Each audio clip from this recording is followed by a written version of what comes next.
Hello, my name is Hanna and I'm a trainee at the Commission.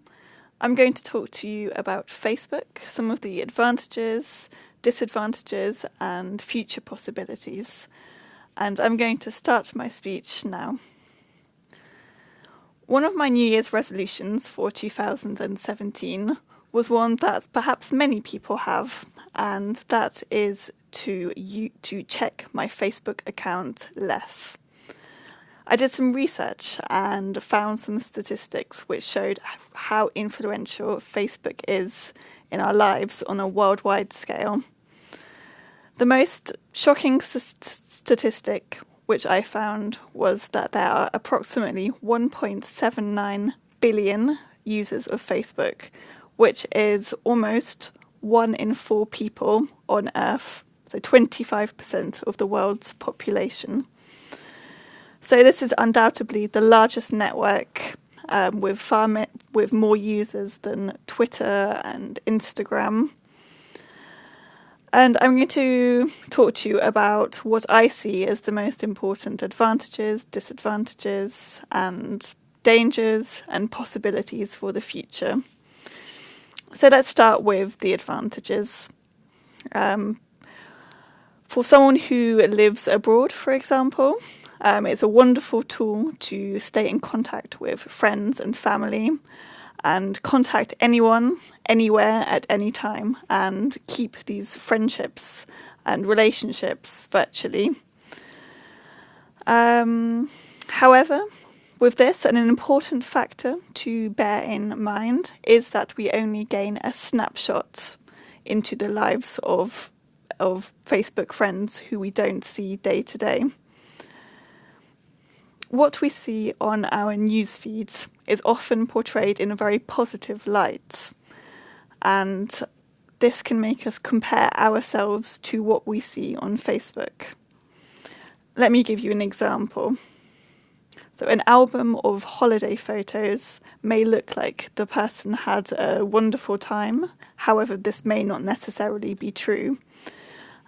Posting about a new job, a wonderful sounding new job, does not necessarily mean that this person is happy with it. And this leads to the danger of creating a different or potentially a false perception of other people's lives. And in turn, I believe that this can affect our own expectations. It can make us feel like we're underachieving when we compare ourselves to successful peers who we see online. So now I'll talk about the potential power or danger that Facebook can present to us. It's alarming to think that people in the last decade are potentially the first generation to ever have their life documented on this worldwide platform. I often see pictures posted of young children, and I wonder how often do people stop and think what consequences this could have in the future. So let's say in 30 years' time, people with the know-how could have the possibility to have access to somebody's entire life, from the moment they were born to their 10th birthday party or their university life. So imagine if this were you. Someone could know the town where you grew up, they could know the school you went to, information about your family, and that way potentially determine your social background, your religion, your nationality.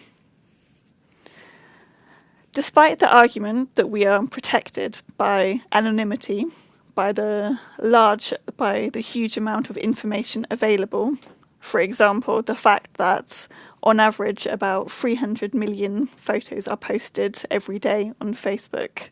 Despite this information could be used discriminately against us. And this is an important factor to bear in mind.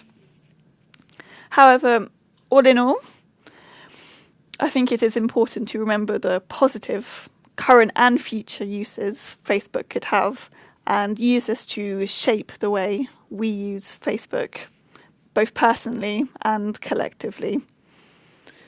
So it's a network, as I've said, that connects 25% of the world's population, and we can use this to educate people, to bring people together, share experiences and cultures.